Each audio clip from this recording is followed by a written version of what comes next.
하나님을 찬양하며 예배의 자리로 나가도록 하겠습니다. 이 시간에 내가 어둠 속에서 라는 찬양과 우리 함께 기도해 라는 찬양을 연속해서 부르도록 하겠습니다. 이 찬양 하실 때 우리와 함께 하시면서 우리를 도우시는 하나님께서 우리 자신뿐만이 아니라 우리나라와 전세계 여러 나라 사람들을 불쌍히 여겨달라고, 은혜를 베풀어달라고, 긍휼히 여겨달라고 간절히 기도하는 마음으로 찬양하기를 원합니다. 특별히 코로나19의 고통에서 구원해달라고, 건져달라고, 그런 하나님의 자비와 긍휼이 임하게 해달라고 간절히 기도하는 마음으로 같이 함께 찬양하겠습니다.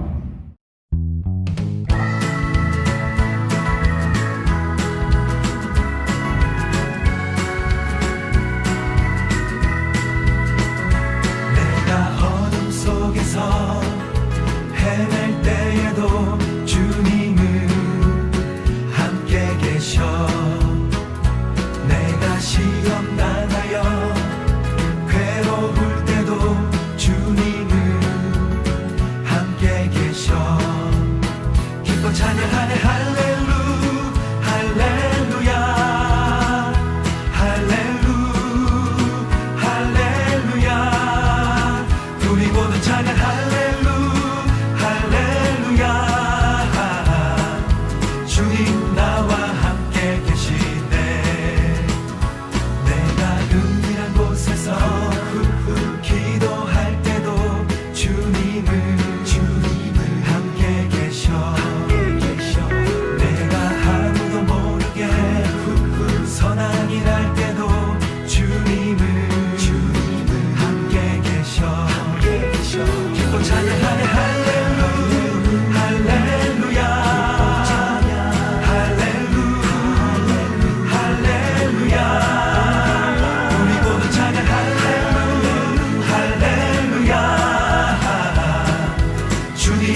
기도하겠습니다. 하나님 아버지, 하나님의 은혜와 사랑을 감사합니다. 오늘도 수요예배로 하나님을 예배하게 하시니 그 은혜와 사랑을 진실로 감사를 드립니다. 예배하며 하나님께 간절히 기도합니다. 하나님의 은혜와 긍휼과 자비를 구합니다. 간절히 구합니다. 하나님, 우리의 기도를 기억하시고 응답하여 주시옵소서. 그리하여 우리 자신에게 은혜를 베풀어 주시옵소서. 더 나아가 코로나19의 고통 가운데 있는 우리나라와 전 세계 여러 나라 사람들에게 은혜를 베풀어 주시옵소서. 긍휼을 베풀어 주시옵소서. 그래야 이 고통에서 건져주시고 구원하여 주시옵소서. 하나님, 크신 은혜를 베풀어 주시옵소서. 오늘도 하나님을 예배하는 우리를 기억하여 주시고 또 우리에게 말씀으로 은혜를 주시고 찬송으로 은혜를 주시고 기도 가운데 은혜를 주셔서 주신 은혜로 우리의 영혼이 살아나며 다시 한번 말씀과 믿음 위에 굳건하게 설 수 있는 복된 예배가 되게 하여 주시옵소서. 예수 그리스도의 이름으로 기도드립니다. 아멘. 이 시간 우리에게 주시는 하나님의 말씀은 구약성경 열왕기하 4장 38절부터 44절까지입니다. 엘리사가 다시 길갈에 이르니 그 땅에 흉년이 들었는데 선지자의 제자들이 엘리사의 앞에 앉은지라. 엘리사가 자기 사원에게 이르되 큰 솥을 걸고 선지자의 제자들을 위하여 국을 끓이라 하매 한 사람이 채소를 캐러 들에 나가 들포도덩굴을 만나 그곳에서 들호박을 따서 옷자락에 채워가지고 돌아와 썰어 국 끓이는 솥에 넣되 그들은 무엇인지 알지 못한지라. 이에 포도가 무리에게 주어 먹게 하였더니 무리가 국을 먹다가 그들이 외쳐 이르되 하나님의 사람이여 솥에 죽음의 독이 있나이다 하고 능히 먹지 못하는지라. 엘리사가 이르되 그러면 가루를 가져오라 하여 솥에 던지고 이르되 포도가 무리에게 주어 먹게 하라 하매 이에 솥 가운데 독이 없어지니라. 한 사람이 바알 살리사에서부터 와서 처음 만든 떡 곧 보리떡 20개와 또 자루에 담은 채소를 하나님의 사람에게 드린지라. 그가 이르되 우리에게 주어 먹게 하라. 그 사원이 이르되 내가 어찌 이것을 100명에게 주겠나이까 하니 엘리사는 또 이르되 우리에게 주어 먹게 하라. 여호와의 말씀이 그들이 먹고 남으리라 하셨느니라. 그가 그들 앞에 주었더니 여호와께서 말씀하신 대로 먹고 남았더라. 아멘. 오늘도 영상으로 각 가정에서 예배를 드리고 있습니다. 우리가 비록 따로 떨어져서 각 가정에서 예배를 드리고 있지만 우리는 하나다, 우리는 한 교회다 라는 마음을 절대로 잊지 마시고 그 마음으로 각 가정에서 하나님을 예배하시기 바랍니다. 분명히 우리에게 큰 은혜가 있을 줄로 믿습니다. 오늘 예배하는 사랑하는 성도님들 모든 분들에게 하나님의 은혜와 사랑과 평강이 충만하시기를 주님의 이름으로 간절히 소원합니다. 열왕기하 4장에는 엘리사가 행했던 기적들이 나옵니다. 오늘 본문에 나와 있는 기적들을 포함해서 모두 5가지가 나옵니다. 첫 번째 기적은 선지자의 제자의 아내를 위해서 행했던 기적인데 수많은 그릇에 기름을 채웠던 것입니다. 선지자의 제자가 빚을 지고 죽었습니다. 채권자들이 그의 2 아들을 종으로 데려가려고 했습니다. 이 일로 선지자의 아내는 큰 공경에 빠지게 되었습니다. 그녀는 엘리사에게 도와달라고 부르짖었습니다. 엘리사는 그녀에게 한 가지 일을 시켰습니다. 이웃들에게 가서 기름 그릇을 최대한 많이 빌려오라는 것이었습니다.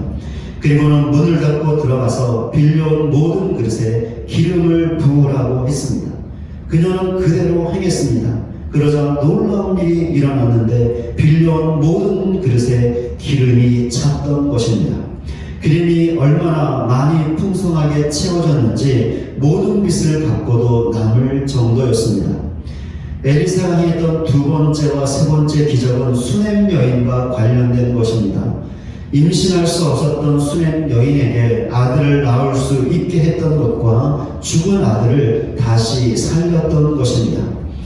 엘리사가 하나님의 사역을 감당하기 위해 수넴에 갈 때마다 그를 도와주었던 수넴 여인이 있었습니다. 이 여인은 엘리사를 하나님의 사람으로 알았습니다. 그리하여 존경과 사랑의 마음으로 세심한 배려를 베풀어 주었습니다. 엘리사에게 먹을 것을 공급해 주었고 엘리사가 마음 편히 사역할 수 있도록 거처할 수 있는 방까지 만들어 주었던 것이죠.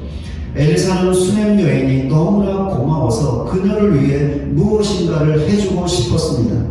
그러던 중에 엘리사는 사원에게서 수냄 여인이 아들을 가질 수 없다라는 말을 듣게 되었습니다. 이 말을 듣고 엘리사는 그녀가 아들을 잉태하고 낳을 수 있는 기적을 행했습니다. 그 아들이 어느 정도 자랐습니다. 그런데 갑자기 죽고 말았지요. 수냄 여인은 죽은 아들의 시체를 엘리사가 사용했던 침대에 뉘었습니다. 그리고는 남편에게 그 사실을 알리지 않은 채로 곧바로 엘리사를 찾아갔습니다. 수냄 여인이 이렇게 했던 이유는 엘리사라면 죽은 아들을 다시 살릴 수 있다라고 믿었기 때문이었습니다. 엘리사는 수냄 여인과 함께 그녀의 집에 왔고 죽은 아들이 있는 방으로 올라갔습니다. 엘리사는 하나님께 기도했습니다. 그리고는 죽은 아이 위에 올라 엎드려 자기의 입을 아이의 입에, 자기의 눈을 아이의 눈에, 자기의 손을 아이의 손에 대고 아이의 몸에 엎드렸습니다. 그러자 죽은 아이의 몸이 차차 따뜻해졌고 다시 살아났습니다. 수냄 여인의 믿음대로 엘리사가 죽었던 그녀의 아들을 살리는 놀라운 기적을 행했던 것이죠. 엘리사가 행했던 네 번째 기적과 다섯 번째 기적은 오늘 본문에 나와 있습니다. 네 번째 기적은 본문 38절부터 41절까지 나와 있는데 국에 있던 독을 제거했던 것입니다. 본문 38절에 나와 있는 것처럼 엘리사가 수냄에서 다시 길갈로 돌아갔습니다. 그때 그 땅에 흉년이 들었습니다. 여기서 그 땅은 길갈 한 지역만을 말하는 것이 아니라 이스라엘 땅 전체를 가리키는 것입니다. 그러니까 길갈만이 아니라 이스라엘 땅 전체에 흉년이 들었던 것이죠. 흉년으로 인하여 선지자의 제자들의 삶이 더 빈궁해졌습니다. 엘리사가 이런 이들을 먹이기 위해 자기 사환에게 국을 끓이라고 했습니다. 엘리사의 사환이 국을 끓이고 있을 때 본문 39절에 나와 있는 것처럼 어떤 사람이 들포도 덩굴에서 따왔던 들호박을 썰어서 넣었습니다. 그런데 이것이 문제가 되었는데 국에 독이 생겨났던 것이죠. 그러자 본문 40절에 나와 있는 것처럼 선지자의 제자들이 그 독을 죽음의 독이라고 하면서 국을 먹을 수 없다라고 엘리사에게 외쳤습니다. 엘리사가 이들의 외침을 듣고는 본문 41절에 나와 있는 것처럼 가루를 가져오라고 했습니다. 엘리사가 그 가루를 국에 넣었습니다. 그리고는 국을 퍼서 무리들이 먹게 하라고 했습니다. 국에서 독이 제거되었던 것이죠. 선지자의 제자들은 마음껏 국을 먹을 수 있었습니다. 엘리사가 행했던 다섯 번째 기적은 본문 42절부터 44절까지 나와 있는데 적은 양으로 100명의 사람들을 먹였던 것입니다.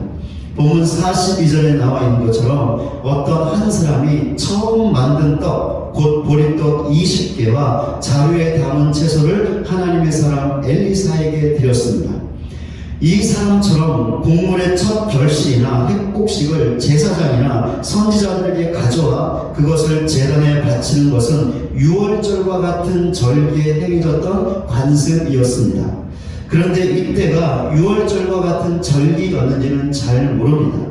그러나 어쨌든 이 사람은 하나님께 바치기 위하여 음식을 가져왔던 것 같습니다. 엘리사는 자기 사원에게 이 음식을 무리에게 먹이라고 지시했습니다. 그러자 엘리사의 사원이 본문 43절에 나와 있는 것처럼 자기가 어떻게 이 음식을 100명에게 먹일 수 있겠냐고 엘리사에게 물었습니다. 왜냐하면 그 음식의 양이 많아야 20명 정도의 분량밖에 안 되었기 때문이었습니다. 엘리사는 사환에게 그들이 먹고 남을 것이다 라는 하나님의 말씀을 전해 주었습니다. 사환은 그 음식을 무리에게 나눠 주었죠. 그러자 하나님의 말씀대로 100명의 사람들이 충분히 먹었는데 음식이 남을 정도였습니다. 지금까지 살펴본 대로 본문에 나와 있는 엘리사의 기적은 모두 음식과 관련된 것입니다. 특별히 선지자의 제자들을 먹이기 위해서 행했던 기적들이었죠. 그렇다면 엘리사가 왜 이런 기적들을 행했던 것일까요? 이 물음의 답은 본문 1절에 나와 있는 흉년이라는 본문의 배경을 통해서 얻을 수 있습니다. 선지자의 제자들은 빈궁한 사람들이었죠. 그런데 흉년이 들었으니 그들의 사는 형편이 어떠했을까요? 분명히 더 빈궁하고 어려워졌을 것입니다.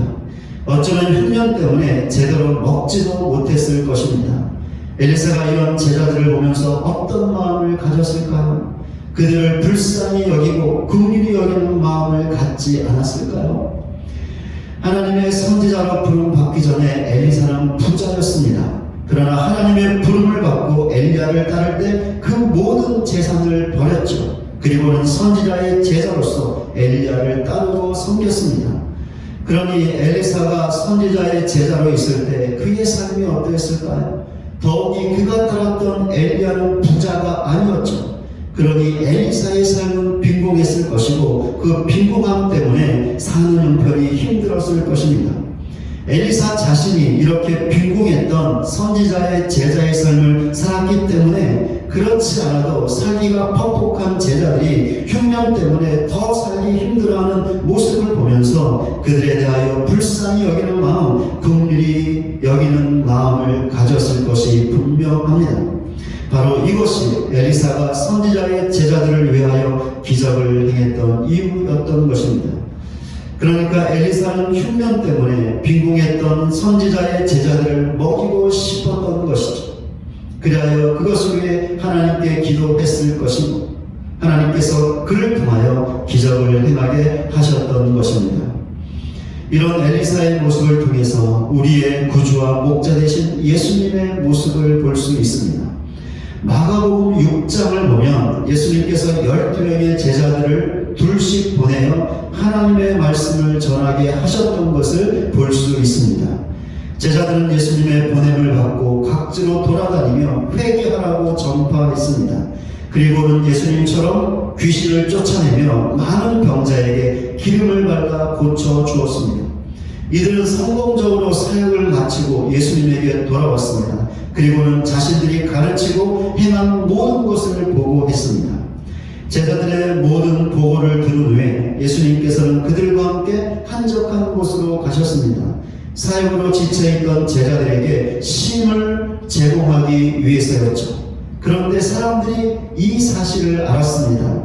그리하여 수많은 사람들이 모든 고을로부터 그것도 걸어서 예수님과 제자들이 있는 곳으로 나와왔습니다.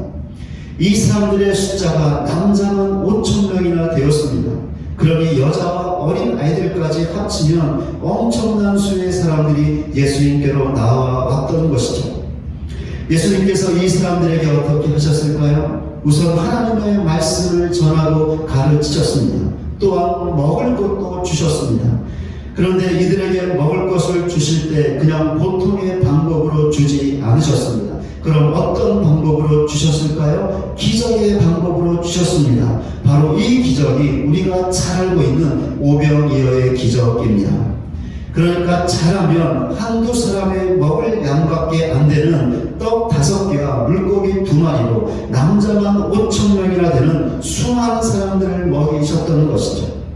그런데 이 사람들이 먹을 때 부족하게 먹지 않았습니다. 모든 사람들이 배부르게 먹었습니다. 더 이상 먹을 것이 배에 들어가지 않을 정도로 충분하게 먹었던 것이죠. 그런데도 음식이 남았는데 12광주리에 가득 찰 정도였습니다. 예수님께서도 당신의 백성을 위해 엘리사처럼 먹는 것과 관련된 기적을 행하셨습니다. 그런데 예수님의 기적과 엘리사의 기적을 비교해보면 어떻습니까? 가히 비교할 수 없을 정도로 예수님께서 놀라운 기적을 행하셨습니다. 그럼 왜 예수님께서 이 기적을 행하셨던 것일까요? 마가복음 6장 34절입니다. 예수께서 나오사 큰 무리를 보시고 그 목자 없는 양 같음으로 인하여 불쌍히 여기사. 예수님께서 큰 무리를 보시고 어떻게 하셨습니까? 불쌍히 여기셨습니다. 바로 이것이 예수님께서 이들에게 하나님의 말씀을 가르쳤던 이유였고 더 더 나아가 오병이어의 기적으로 이들을 먹이셨던 이유였습니다. 이런 사실을 통해서 우리는 중요한 영적인 교훈을 얻을 수 있습니다. 두 가지입니다. 첫째, 우리도 다른 사람을 불쌍히 여기고 긍휼히 여기면 무엇인가를 행할 수 있다라는 것입니다. 우리는 엘리사처럼 더욱이 예수님처럼 다른 사람을 위해 기적을 행할 수 없습니다. 물론 하나님께서 역사하시면 우리를 통해서도 놀라운 기적은 일어날 수 있죠. 그러나 이것은 평상시에 일어날 수 없는 것입니다. 그러나 우리는 꼭 기적이 아니더라도 다른 사람을 위해 무엇인가를 행할 수 있습니다. 어떤 일들을 행할 수 있을까요? 다른 사람을 이해해 주는 것입니다. 다른 사람을 품어주고 용서해 주는 것이죠. 다른 사람에 대하여 험담하지 않는 것입니다. 다른 사람에 대하여 시기하지 않는 것이죠. 다른 사람을 사랑하는 것입니다. 다른 사람의 필요를 알고 실제적인 도움을 주는 것입니다. 반드시 기적이 아니어도 우리가 다른 사람을 위해 할 수 있는 일들이 이렇게 많이 있습니다. 그런데 이렇게 하기 위해서 너무나 중요한 것이 있는데 다른 사람들을 불쌍히 여기고 긍휼히 여기는 것입니다. 이 마음이 엘리사의 마음이었고 예수님의 마음이었죠. 엘리사와 예수님은 이 마음으로 기적을 행하셨습니다. 그렇게 우리도 이 마음을 가져야 하고 품어야 하는 것이죠. 왜 그렇습니까? 그래야만 다른 사람을 위해 무엇인가를 행할 수 있기 때문입니다. 그런데 이렇게 하는 것은 우리에게 선택이 아니라 필수이죠. 필수라는 것은 하나님을 믿는 백성으로서 우리가 마땅히 해야 한다는 것입니다. 그러니까 엘리사처럼 더 나아가 예수님처럼 다른 사람을 향한 긍휼의 마음을 갖고 그 사람을 위해 무엇인가를 행하는 것이 너무나 마땅한 신자의 삶이라는 것이죠. 그렇다면 우리 자신은 어떻습니까? 이 마땅한 신자의 삶을 살고 있습니까? 그리하여 다른 지체를 불쌍히 여기는 마음으로 그 지체를 이해하고 품어주고 용서하고 사랑하고 있습니까? 실제적인 도움을 주고 있습니까? 아니면 완고한 마음으로 다른 지체를 미워하고 시기하고 거부하고 용서하지 못하고 있습니까? 그 어떤 실제적인 도움을 주지 않고 있습니까? 과연 우리 자신의 모습은 어떻습니까? 이 시간에 잠시 우리 자신, 내 자신의 모습을 돌아보시기 바랍니다. 한 가지 사실을 분명히 기억하시기 바랍니다. 만약에 우리가 완고한 마음으로 다른 지체를 위해 하는 일이 없다면 우리는 참된 신자가 아니라는 것입니다. 대신 불쌍히 여기는 마음으로 부족하지만 그래도 다른 지체를 위해 무엇인가를 행하고 있다면 우리는 참된 신자라는 것입니다. 이런 사실을 반드시 알고 마음판에 새기는 우리 모두가 되시기를 바랍니다. 그리하여 엘리사처럼 행하고 더 나아가 예수님처럼 행하여 우리 자신이 하나님과 사람 앞에서 참된 신자임을 드러내고 증명하는 믿음의 삶을 살아가는 저와 여러분 모두가 되시기를 주님의 이름으로 간절히 소원합니다. 엘리사와 예수님의 기적을 통하여 얻을 수 있는 영적인 교훈 두 번째입니다. 하나님과 관련된 것인데 하나님은 치유하시고 공급하시고 생명을 주시는 분이라는 것입니다. 우리는 이 영적인 교훈을 주목하고 마음판에 굳게 새겨야 합니다. 왜 그렇습니까? 그렇게 해야 하나님을 더욱더 신뢰하고 의지할 수 있기 때문입니다. 엘리사가 했던 기적들은 엘리사 자신의 능력으로 행한 것이 아니죠. 하나님께서 그를 통하여 행하셨던 것입니다. 그렇기에 엘리사의 기적은 결국 하나님께서 친히 행하셨던 것이죠. 예수님의 기적은 어떠할까요? 예수님의 기적도 두말할 필요 없이 하나님이신 예수님께서 친히 행하셨던 기적이었습니다. 그렇습니다. 우리가 믿는 하나님은 죽어있는 분이 아닙니다. 절대로 아니죠. 우리가 믿는 하나님은 우리에게서 멀리 떨어져 있는 분이 아닙니다. 절대로 아니죠. 우리가 믿는 하나님은 이와는 정반대입니다. 그러니까 하나님은 살아계시고 우리와 너무나 가까이 계신다는 것이죠. 아니 우리와 함께 하십니다. 그런데 그 하나님이 어떤 분이십니까? 약한 것을 고쳐주시는 분이십니다. 그리하여 강하게 하시는 분이시죠. 필요한 것을 공급해 주시는 분이십니다. 공급하시되 풍성하게 채워주시는 분이시죠. 심지어 필요한 것을 미리 예비해 주시기까지 하십니다. 또한 하나님은 생명을 주시고 그 생명을 주관하시는 분이십니다. 심지어 하늘을 나는 새도 하나님의 허락 없이는 땅에 떨어지지 않을 정도입니다. 우리는 이 하나님을 삶의 현장에서 더욱더 의지하고 신뢰해야 합니다. 왜 그렇습니까? 우리가 육적으로 영적으로 병들고 약해져 있을 때 하나님께서 우리를 고쳐주시기 때문이죠. 우리에게 무엇인가 절실히 필요할 때 하나님께서 그것을 풍성하게 채워주시기 때문입니다. 우리가 이 세상을 능력있게 살아갈 수 있도록 하나님께서 우리 안에 영적인 생명을 충만하게 채워주시기 때문이죠. 이런 사실을 확고하게 믿는 우리 모두가 되시기를 바랍니다. 그리하여 우리의 삶의 현장에서 하나님을 의지하고 신뢰하여 우리를 고치시고 우리의 필요를 채워주시고 우리 안에 영적인 생명으로 충만하게 하시는 하나님을 경험하며 살아가는 저와 여러분 모두가 되시기를 주님의 이름으로 간절히 소원합니다. 시편 146편의 시를 썼던 시인을 소개하는 것으로 오늘 설교를 마치려고 합니다. 시편 146편 3절부터 5절까지입니다. 귀인들을 의지하지 말며 도움이 없는 인생도 의지하지 말지니 그의 호흡이 끊어지면 흙으로 돌아가서 그날에 그의 생각이 소멸하리로다. 야곱의 하나님을 자기의 도움으로 삼으며 여호와 자기 하나님에게 자기의 소망을 두는 자는 복이 있도다. 시인은 인생을 즉 사람을 의지하지 말라고 권면하고 있습니다. 이유가 무엇이죠? 사람은 죽을 것인데 그렇게 되면 그날에 그의 생각이 소멸될 것이기 때문입니다. 그렇습니다. 사람은 죽으면 모든 것이 끝나고 소멸됩니다. 그러니 어찌 이런 사람을 의지할 수 있겠습니까? 그럼 누구를 의지해야 하는 것인가요? 시인은 하나님을 의지하라고 권면하고 있습니다. 시인은 이 권면을 하나님을 자기의 도움으로 삼고 자기의 소망으로 삼으라는 말로 표현하고 있습니다. 왜 시인이 이렇게 하라고 했을까요? 왜냐하면 하나님은 사람과 다르기 때문이죠. 그러니까 하나님은 죽지 않으시고 소멸하지 않으신다라는 것입니다. 아니 하나님은 영원하시다라는 것이죠. 시인은 이런 하나님을 의지하는 자가 어떻다고 말했습니까? 복이 있다고 말했습니다.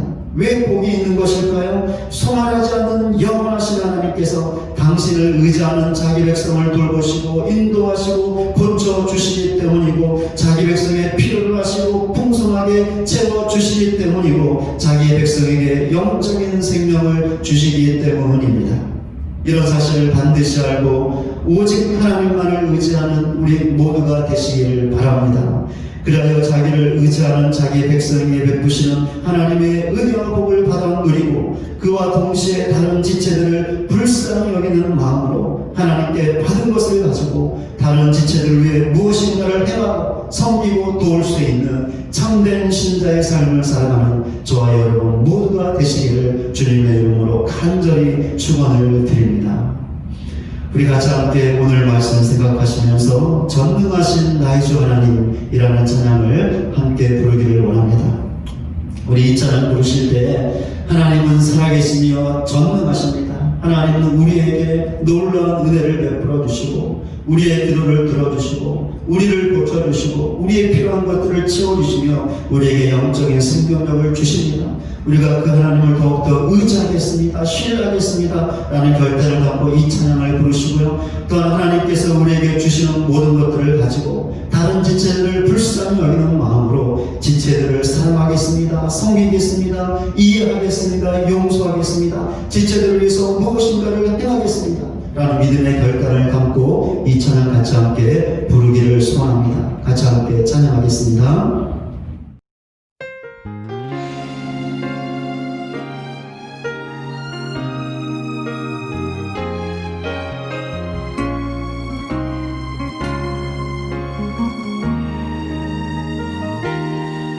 전능하신 나의 주 하나님은 능치 못하실 일 전혀 없네. 우리의 모든 간구도 우리의 모든 생각도 우리의 모든 꿈과 모든 소망도 신실하신 나의 주 하나님은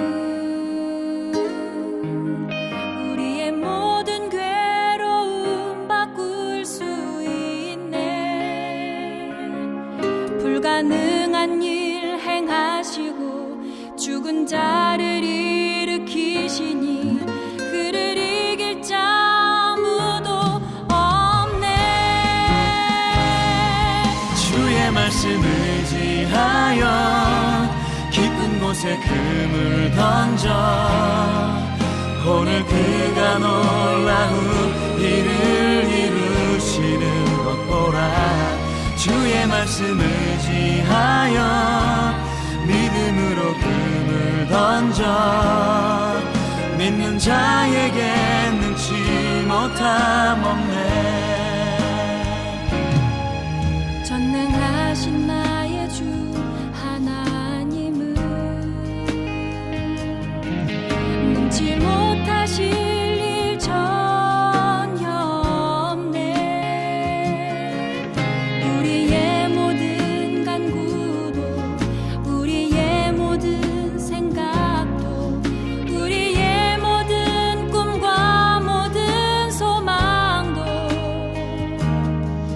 진실하신 나의 주 하나님은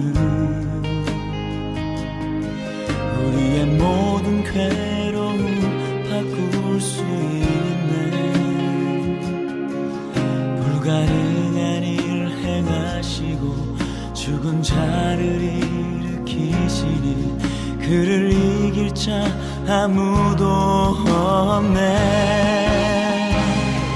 주의 말씀 의지하여 깊은 곳에 금을 던져 오늘 그가 놀라운 일을 이루시는 것 보라. 주의 말씀 의지하여 믿음으로 금을 던져 믿는 자에게 능치 못함 없네. 주의 말씀 의지하여 깊은 곳에 금을 던져 오늘 그가 놀라운 일을 이루시는 것 보라. 주의 말씀 의지하여 믿음으로 금을 던져 믿는 자에게 능치 못함 없네.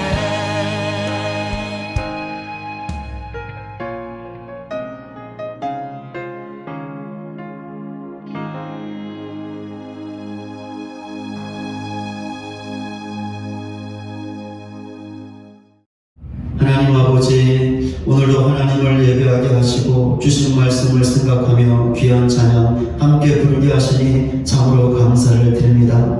아버지 하나님, 하나님께서 전능하시며 살아계시며 하나님께서 자기 백성에 대해 은혜를 베풀어 주시고 기도에 응답하여 주시고 고쳐주시고 필요한 것들을 풍성하게 채워주시고 영적인 생명을 주시는 그 하나님인 것을 확고하게 믿고 더욱더 그 하나님만을 의지하고 신뢰할 수 있는 우리 모두가 되게 하여 주시옵소서. 그리하여 삶의 현장에서 어떠한 일이 있더라도 낙마하거나 좌절하지 않고 이 하나님을 의지하여 주어진 모든 삶들을 승리하며 힘있게 살아갈 수 있는 저희 모두가 되게 하여 주시옵소서. 더 나아가 하나님께서 주신 것들로 인하여 다른 지체들을 불쌍히 여기는 마음으로 그 지체들을 사랑하고 이해하고 용서하고 품어주고 섬길 수 있는 참된 신자의 삶을 살아갈 수 있는 우리 모두가 되어줄 수 있도록 크신 은혜로 함께하여 주시옵소서. 엘리사처럼 예수님처럼 살아갈 수 있는 우리 모두가 되게 하여 주시옵소서. 하나님 도와주시옵소서.